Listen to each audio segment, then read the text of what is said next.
Con Platón,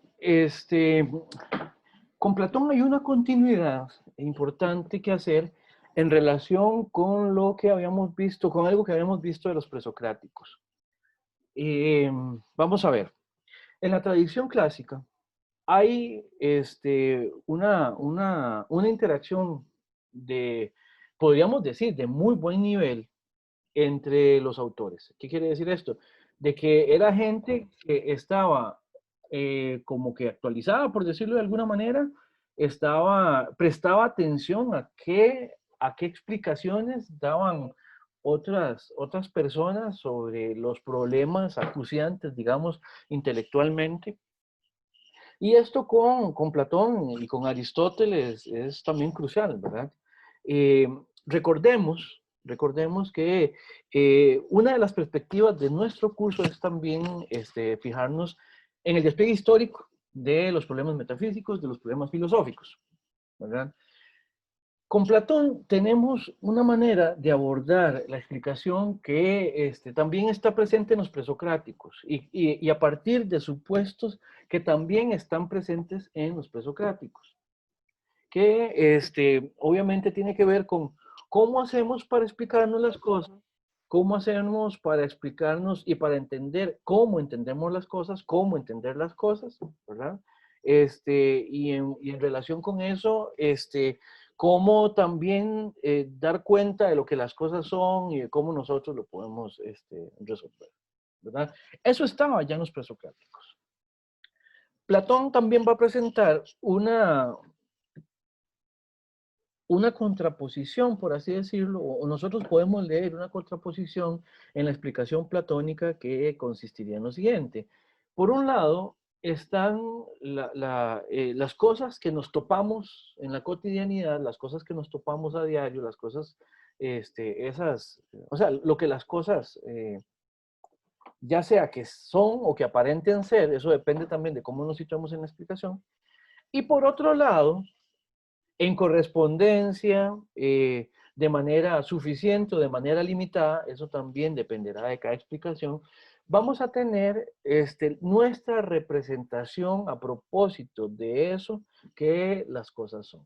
¿Qué quiere decir esto? Que por un lado vamos a decir, vamos a plantear, voy a usar una categoría que es bastante gruesa, ¿verdad? Pero vamos a plantear la existencia de una realidad, de cosas reales, de cosas que están ahí, ¿verdad? Y por otro lado, tendríamos que relacionarnos, que explicar, que reflexionar sobre el modelo representacional a partir del cual nosotros le damos un lugar explicativo a esa realidad, a esas cosas que existen, a las cosas que son, diríamos, a propósito de la pregunta ontológica, ¿verdad? Esa contraposición generalmente en las culturas antiguas señalan también un hiato entre ambas, una especie de distancia entre la realidad, o sea, lo que las cosas son, y nuestra representación. Generalmente porque se parte del hecho de que nuestra capacidad representativa, nuestra capacidad intelectiva, nuestra capacidad de explicación es relativamente limitada. ¿Por qué relativamente? Aquí lo que quiere decir es que es limitada en relación con lo que se quiere explicar. Ya en algún momento habíamos hablado de que realmente nuestras explicaciones no son más que modelos explicativos.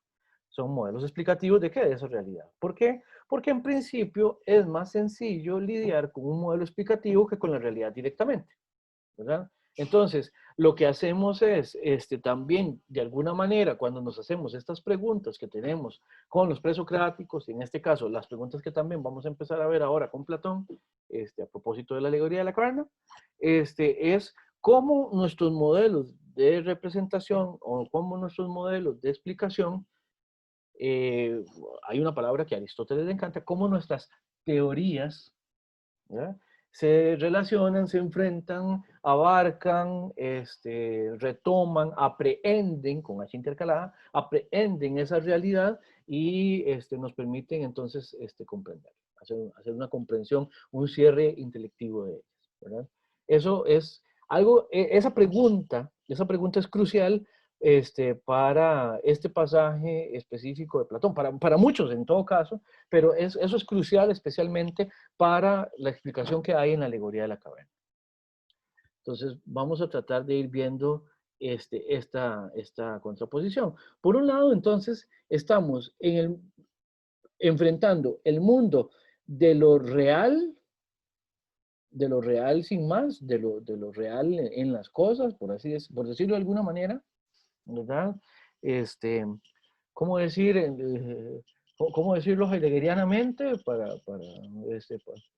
para vacilarme a mí mismo, digamos? Sería el mundo de lo óntico, de las cosas ahí, ¿verdad? De las cosas que están ahí, ¿verdad? Y por otro lado, tenemos más bien ya no lo real, por así decirlo, lo real objetivo, y por otro lado está lo real en tanto que nuestras representaciones a propósito de estas cosas que existen acá, ¿verdad?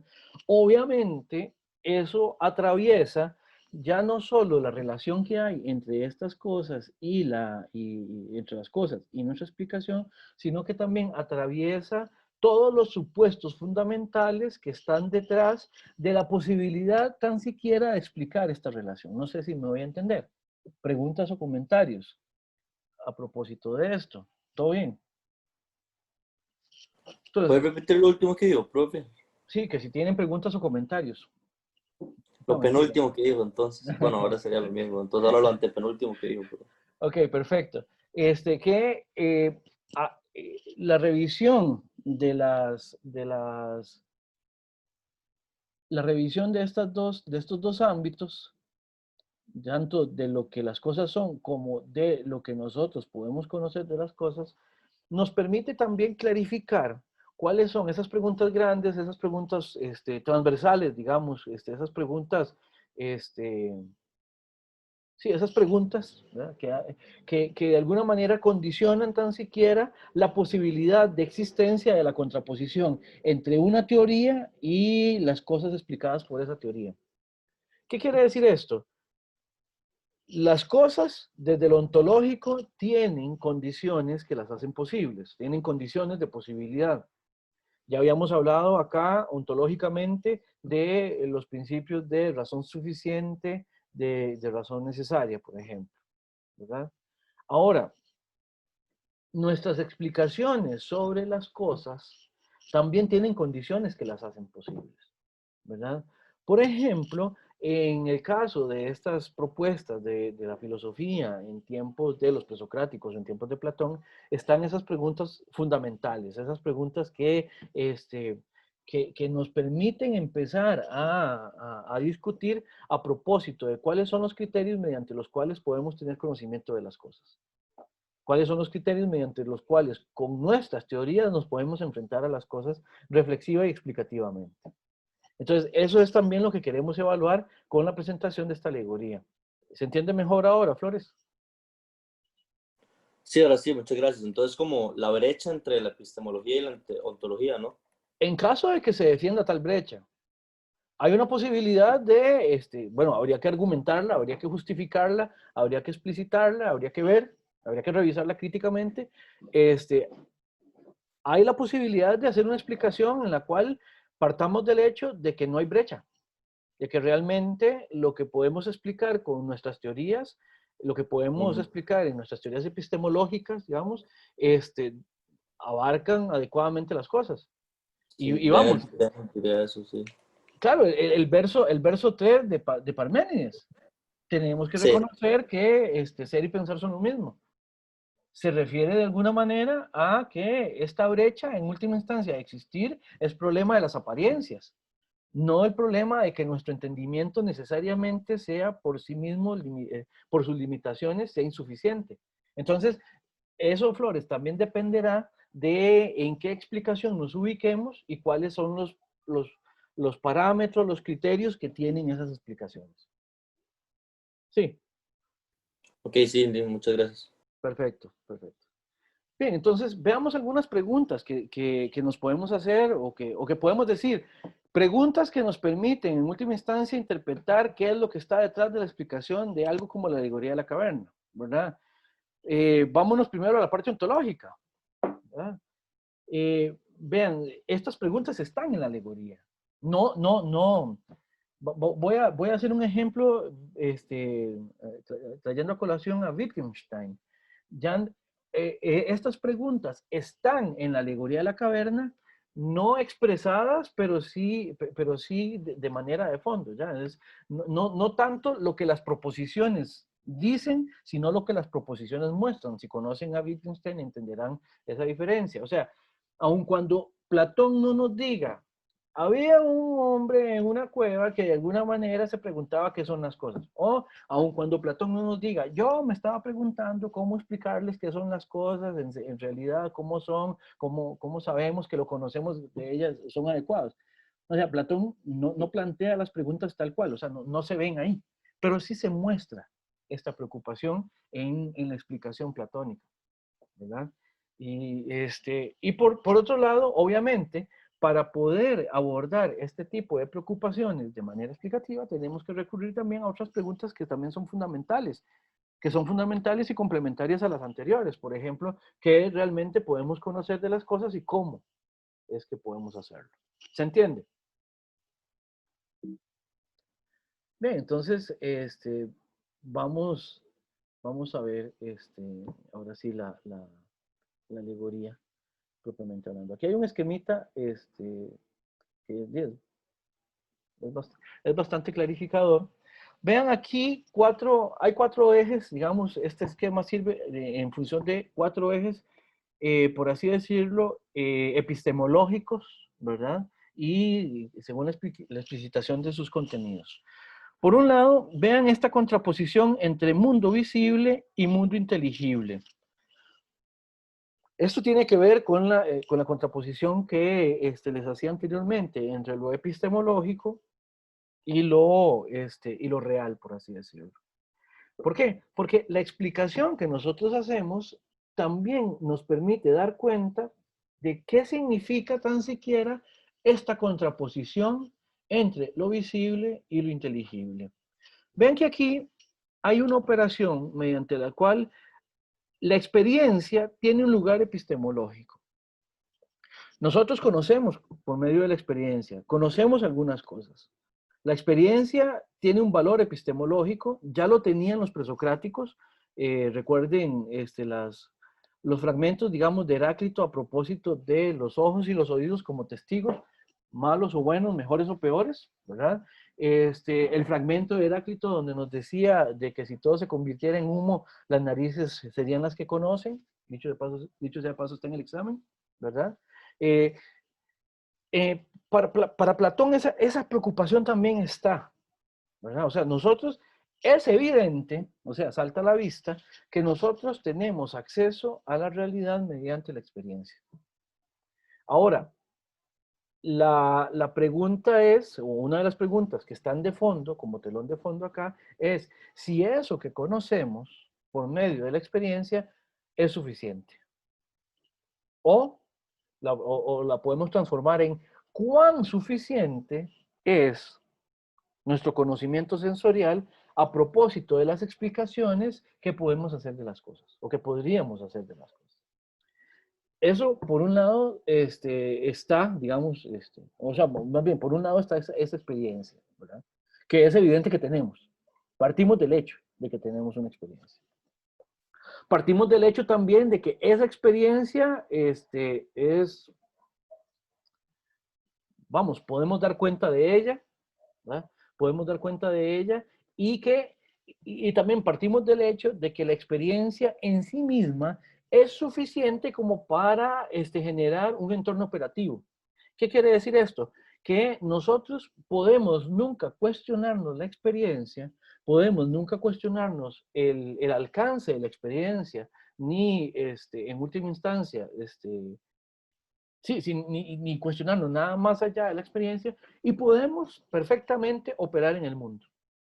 Operar en el mundo con algunas limitaciones, etcétera, etcétera, como queramos ver según el desarrollo de la explicación, pero vamos, la experiencia nos permite hacer cosas en el mundo, ¿verdad?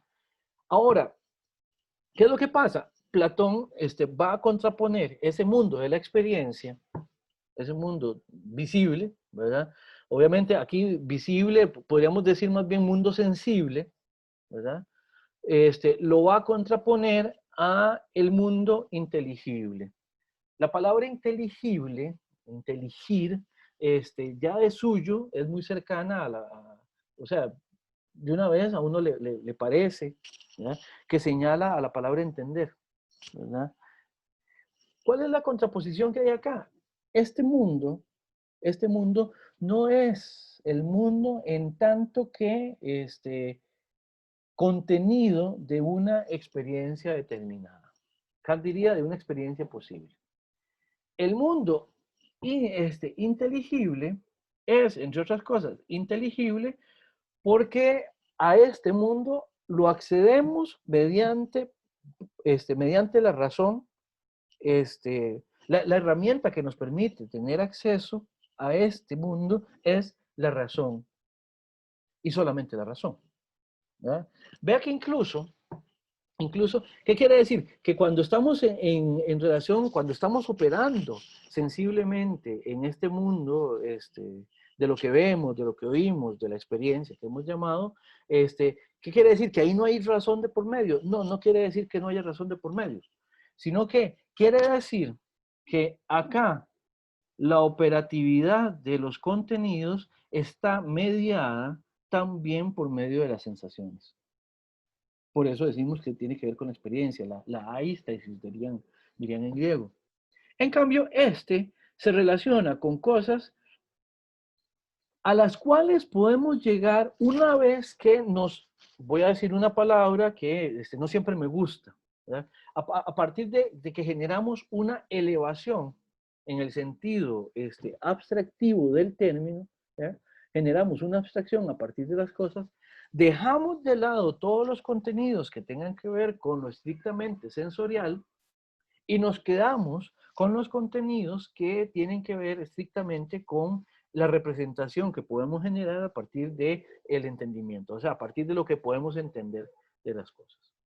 Después vamos a ver que esa contraposición va a ser importante también en Descartes, esa contraposición va a ser también importante en Kant. O sea, para que vean que esta contraposición ha calado fuertísimamente a lo largo de la historia del pensamiento, ¿verdad? Distinciones entre estos dos mundos, entre el mundo visible y el inteligible, decíamos. Bueno, acá lidiamos con cosas concretas. ¿Qué quiere decir concreto? Concreto quiere decir tangible, ¿verdad? Y por eso accesible mediante los sentidos, mediante las sensaciones y mediante la experiencia. Acá tenemos un mundo completamente abstracto, no concreto, ¿ya? Los objetos matemáticos y las ideas son los ejemplos que vienen en este esquema. Como ejemplos no podrían ser mejores, ¿verdad?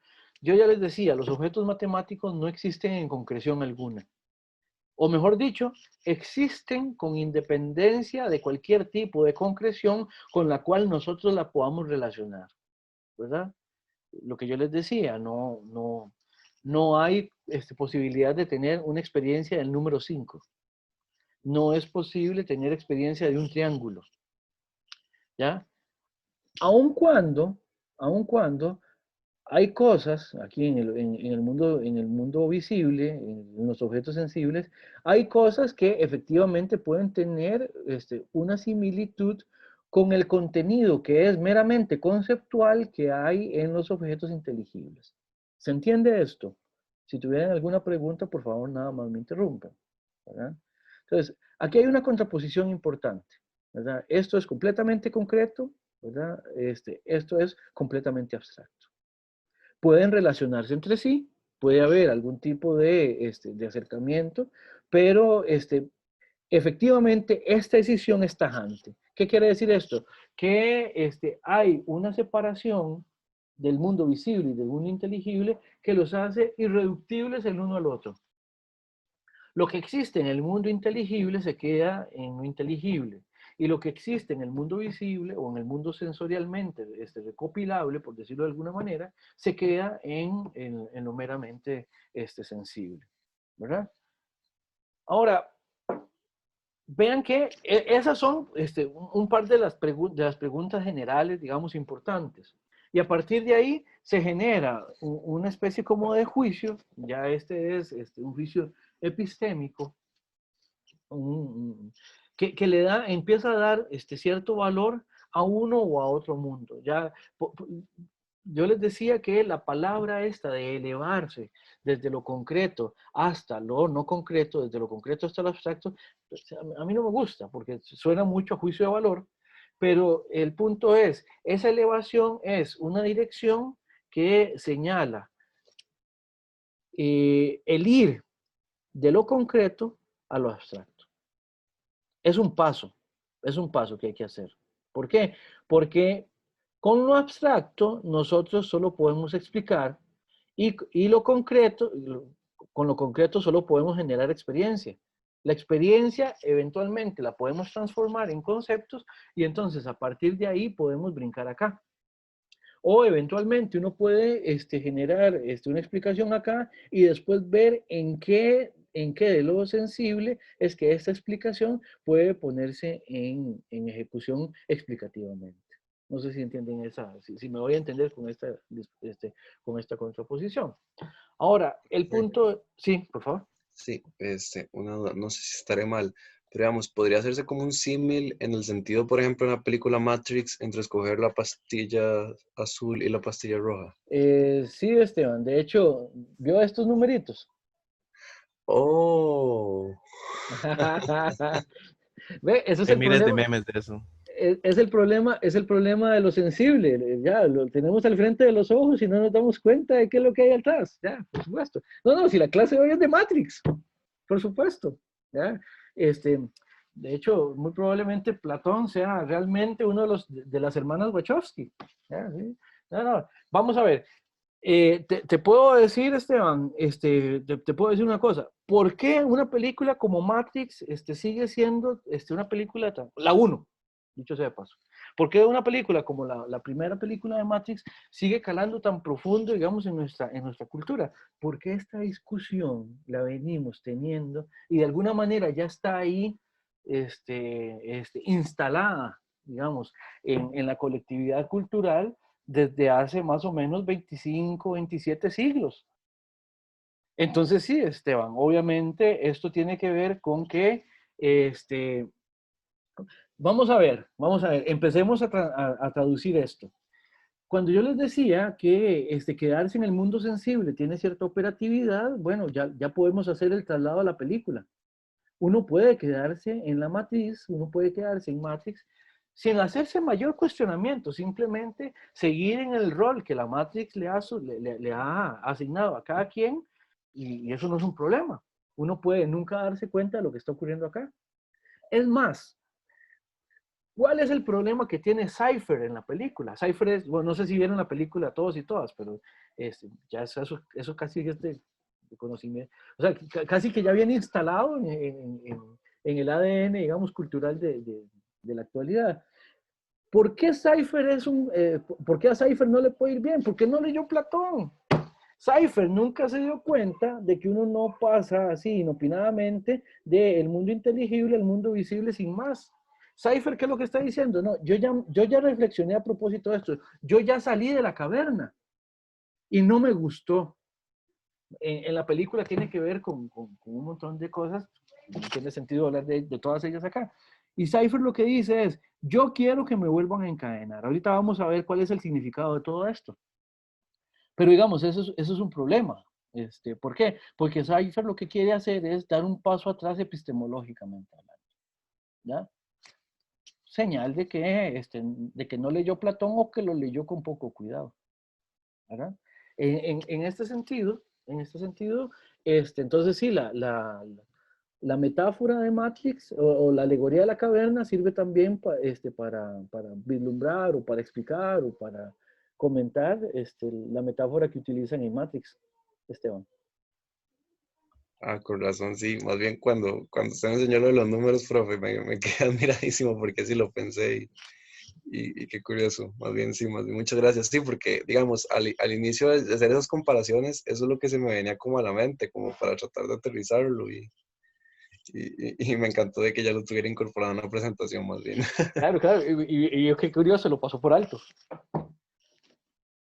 Y sí, tiene toda la razón y se me fue completamente. Sí, sí, sí. No, no, claro. Vieran que, de hecho, para cuando salió la película yo era estudiante. Yo era estudiante en la carrera. Y por supuesto que hubo mesas redondas y hubo artículos y salió en Áncora, en La Nación, y todo el mundo tenía que, algo que decir a propósito de la caverna platónica y Matrix, por supuesto. Sí. Y sí, sí, claro, por supuesto. Por supuesto, eso también es interesante, digamos. La filosofía también sirve para hacer cine, digamos, ¿no? Ahora, en contraposición o correlativamente con cada uno de los mundos, tenemos un desarrollo epistemológico determinado. ¿Determinado por qué? Por las limitaciones o por las potencialidades mismas de cada uno de los mundos. En el mundo visible, que habíamos dicho, este mundo de la experiencia, este mundo de las sensaciones, este mundo de lo concreto, nosotros lo que tenemos es una doxa, una opinión. Nos desarrollamos en el ámbito meramente doxástico. ¿Por qué? Porque, vamos, hay aquí un punto de partida de que esta opinión y esta visibilidad es insuficiente. Es insuficiente. Lo que vemos es apenas sombras y figuras, ¿verdad? De hecho, vean que eso es, de nuevo, vean el peso cultural que eso tiene. Eso, por dos razones. Ya habíamos visto el asunto este, de los verbos visuales para cuestiones, para explicaciones epistemológicas, ¿verdad? Lo que vemos apenas es una sombra. ¿Ya? Platón lo que está diciendo es, no tenemos acceso a ver el objeto, lo que apenas podemos es ver de lo que del objeto se desprende, en este caso, la sombra que proyecta. ¿Ya? Hagamos otra explicación cultural. Yo tiendo a hacer muchos ejemplos tomando contenidos del texto bíblico. ¿Ya? Me parece que independientemente de si uno cree o no, ¿ya? El texto bíblico es un texto que nosotros culturalmente no deberíamos dejar atrás, especialmente si nos dedicamos a hacer filosofía, porque para nuestro entorno explica mucho, digamos. Pero hay un pasaje de Pablo de Tarso donde él empieza a hablar a propósito de ese acceso a tener una especie como de acceso a lo que las cosas son realmente, ¿verdad? Y él decía algo así como que antes veíamos de manera borrosa como por medio de un espejo, ¿ya? Pero entonces veremos cómo tiene que verse, ¿no? Antes veíamos de manera imperfecta, pero entonces veremos cómo somos conocidos. Dicho sea de paso, eso también está explotadísimo en otra película de culto que es Ghost in the Shell. No sé si la conocen, ¿verdad? La versión animada especialmente, que vale muchísimo la pena, termina precisamente con esa cita del pasaje de la carta a los Corintios, si no me equivoco. Hace mucho tiempo que dejé, digamos, de frecuentar el texto bíblico, digamos, pero creo que por ahí está. Vean que culturalmente ese supuesto también está operando acá, o mejor dicho, opera desde antiguo. Opera desde antiguo el hecho de que decimos, vemos cosas, o mejor dicho, esto a lo que nosotros podemos tener acceso mediante lo que tiene que ver con la opinión, imaginación y creencia, dice acá, ¿verdad? Sería lo que compone la opinión, imaginación y creencia, ¿en función de qué? En función de lo que podemos recabar a partir de estos sentidos, ¿no? Que nos permiten efectivamente tener un acceso a las cosas, pero no el mejor. El punto es, una vez que uno pasa por la alegoría, también hay criterios de jerarquibilidad, en el sentido de que, obviamente, si uno está enfrente de la sombra y del objeto que la proyecta, también, obviamente, está el supuesto de fondo, un supuesto fuerte, que también es epistemológico, de que uno escogería más bien la cosa y no su sombra. Uno escogería el objeto y no su proyección. Uno escogería conocer directamente y no por medio del intermediario que termina siendo la sombra en una pared, por ejemplo.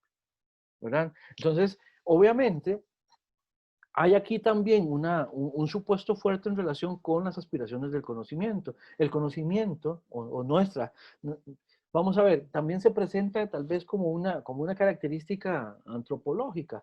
¿Ya? Los seres humanos tratamos de conocer de la mejor manera, o sea, o en todo caso, aunque no lo intentemos, de alguna manera hay ahí un reconocimiento de que es mejor conocer más que conocer menos.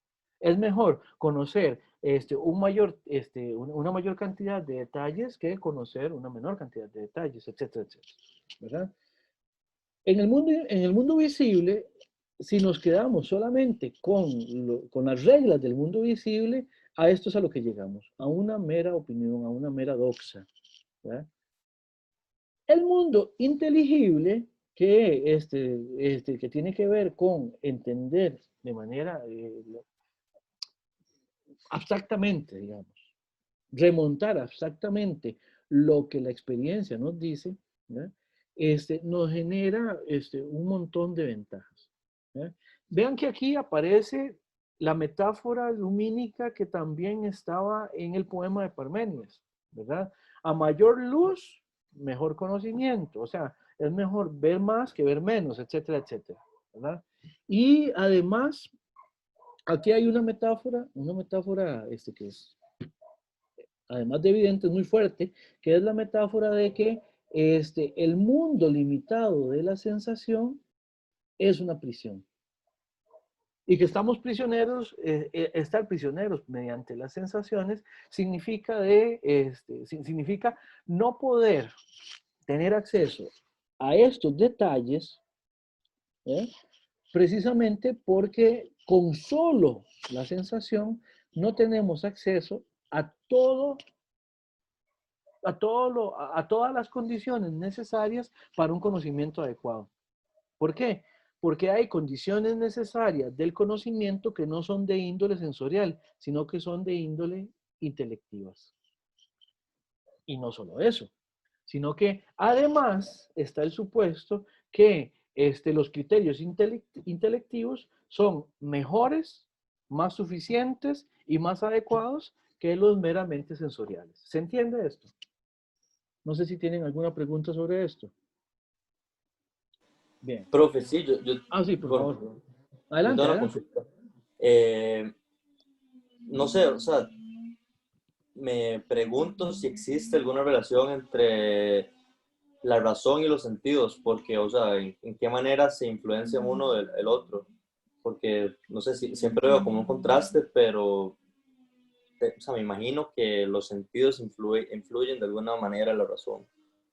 Vamos a ver, generalmente el esquema que le puedo hacer fácil como para entender esto es que generalmente los sentidos son meros recopiladores, por así decirlo.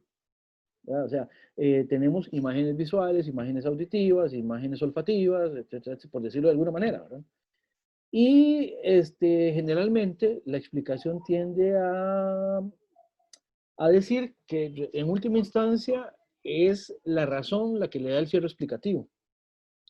Eso con todas las palabras está en Descartes, eso con todas las palabras y una explicación de más o menos 700 páginas está en Kant, en la crítica de la razón pura, digamos.